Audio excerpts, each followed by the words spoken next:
Putujući inferno nosi me, kišni moj anđele, posvuda klisure nedovršenih avenija, sajber kafeji zanjihani kašnjenjem srebra, mali trg i okna u koja udara rukom pred rešetkom slepih sati nepoznato dete.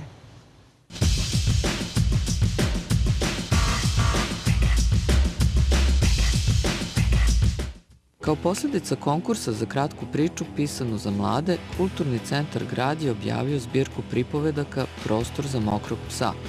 Od preko 1000 prispelih pa probranih radova i 3 pripovetke pisaca po pozivu Jasminke Petrović, Srđana Valjarevića i Olje Savičević-Ivančević, sačinjena je zbirka priča čije su teme aktuelne, angažovane i odnose se na probleme mladih, ali ne isključivo i samo njih. To je zbog toga što nam se učinilo kako u izdavačkoj produkciji postoji jedna vrsta praznine kada je reč o knjigama za ovaj uzrast.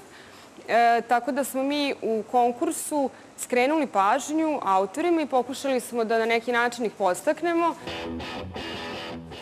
da u tekstovima koje će nam poslati i jezički, a takođe i tematski pokušaju da se što više približe ovom uzrastu, odnosno ciljnoj grupi za koju smo želeli da pravimo ovo izdanje. Autori se bave različitim temama, na primer neke od tema su vršnjačko nasilje, zatim seksualnost adolescenata, uključujući homoseksualnost, dakle imamo jedan krug gej priča, zatim recimo putovanja i emigracija, znači odnos prema životu ovde i životu negde drugde i upoređivanje, potom recimo uticaj društvenih mreža na živote mladih, zatim tema političke korektnosti je takođe prisutna. To su, na primjer, neke od tema kojima se bave autori u ovoj knjizi. Ne verujem sad da postoje neke teme koje interesuju ljude koji imaju 17 godina, a ne interesuju ljude koji imaju 27 ili 30 godina. To ipak nije toliko velika razlika i u stepenu i čitalačke i uopšte životne ljudske zrelosti. Pa moja priča je tako, jedna ljubavna priča o jednom mladom paru, studentima koji su tako izgubljeni u jednoj samoposluzi, u jednoj prazničnoj kupovini. To je jedna priča koja se oslanja na tu neku postmodernu tradiciju u prozi, pre svega na Svetislava Basaru, Al-Baharijevu domaćoj literaturi, koji je Basara koji je meni onako zavičajni idol iz Užica. Moram da priznam da su mene baš povukle teme. Tako su mi bile realne, istinite i to mi je bio neki okidač. I krenula sam zapravo priču o jednoj Romkinji, Silvani. Ovo me prosto onako iz stomaka me povukle i ta priča izašla i kad sam onako je završila bila i nekako sam se dobro osjećala. I zato mislim da su ove knjige kao neki prelazni. Da nisu dečije, a opet ipak da se bave nekim temama koje su njima bliske. Prosto teško je odrastanje i uvek je potrebna neka podrška i kad ti pročitaš da je ovaj imao taj slučaj, nekako ti lakne kao aha, nisam ja najgori, evo i ovo mi je to bilo, a pri tome da znaš da on ima otprilike godina kao ti ili je malo stariji.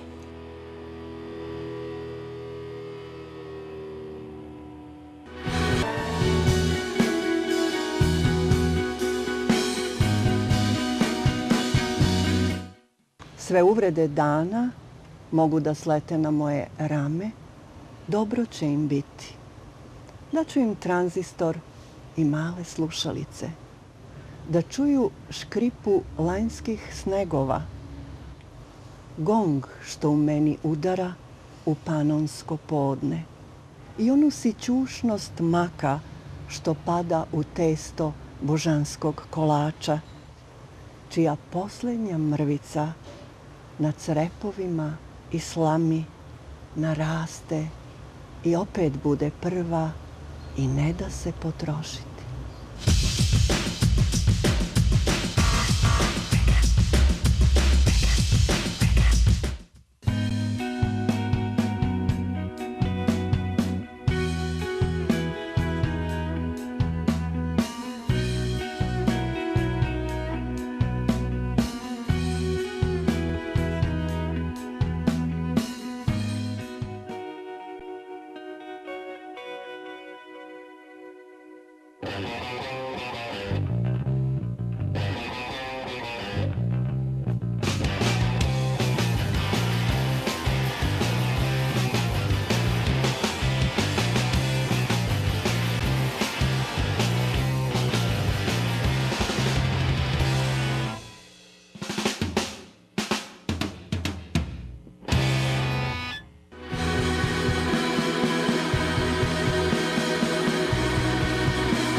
Sve što ne kažem pogrešno je.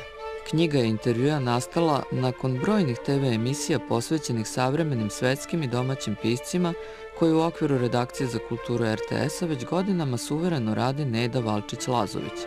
Pored Selenića, Pavića i Duška Kovačevića, ona je uspela nešto što je za naše prilike na ivici fantastike, da razgovara sa danas najvećim autorima i umovima iz polja književnosti, ubrajajući tu i Marija Vargasa Ljosu, Semprona, Baudrillarda, Alena Robbe-Grillet, Leclésioa i mnoge druge čija se razmišljanja sada nalaze i na papiru. Reč je o intervjuu, a to je, moglo bi se reći, jedna od najvažnijih inovacija koja je zadesila područje književnosti i medija u 20. veku. Taj žanr je naravno uspostavljen nešto ranije u romantizmu sa Goetheom, sa Eckermannom i tako dalje. Međutim, kako trenutno stoje stvari, izgleda intervju ne samo jedan od najfrekventnijih žanrova u kojima se govori o književnosti, nego u intervju postoji neka vrsta autopoetičke sume ili poetičke sume onoga o čemu, kako misle, stvaraju, deluju pisci.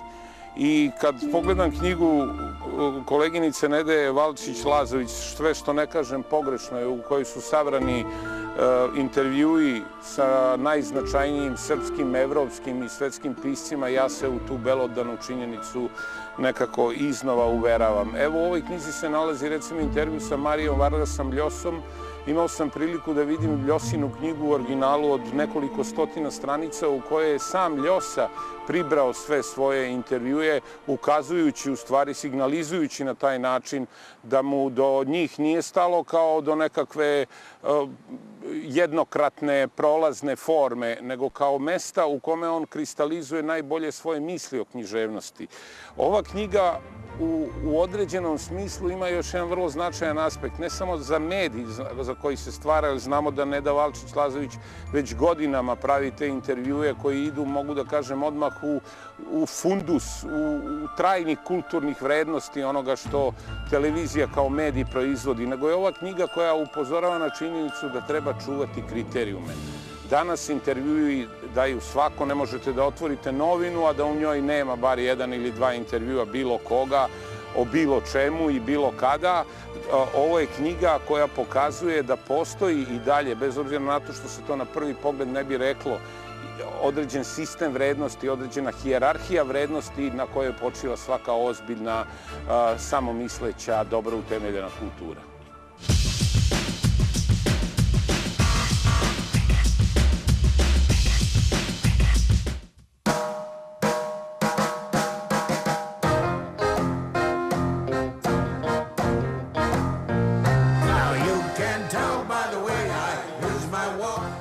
Arhipelag je izdavač koji već nekoliko godina za redom okuplja domaće savremene pisce koji po pozivu pišu za tematske zbirke pripovedaka.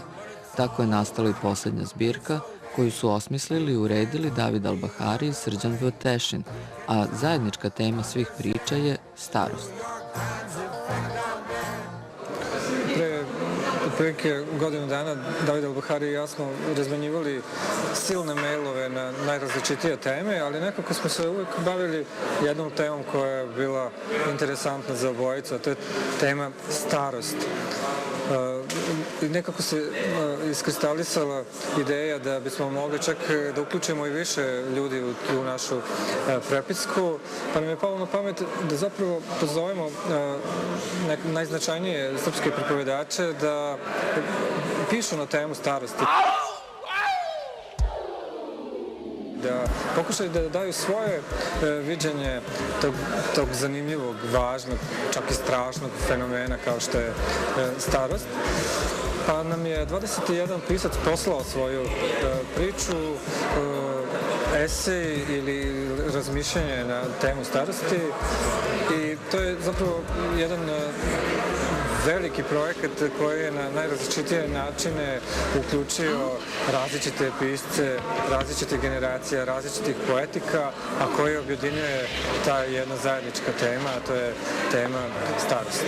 Ono što nam je naročito bilo interesantno, to je kako će naši pozvani pisci odgovoriti na pitanje da li pisac ikada postaje star, da li pisac može da stari i šta znači kad je pisac star. I zbog toga smo u antologiju uključili pisce koji su različitih godišta, od najstarijeg uvrštenog u zbirku Jovice Aćenja do najmlađeg Miće Vujčića. Međutim, ono što je interesantno, u pričama se to ne može primetiti. Kad ne biste znali ko su autori priče, vi ne biste znali koliko taj autor zapravo ima godine. Možda su ovi pisci koji imaju 30 godina nekako i možda najupečatljivije pričali o starosti. Jer imam utisak da je dovoljno živjeti u Srbiji i nekako osjećati se dovoljno starim, u smislu da ovde vreme nekako protiče toliko ubrzano, toliko nekako sabijeno da starimo i pre vremena.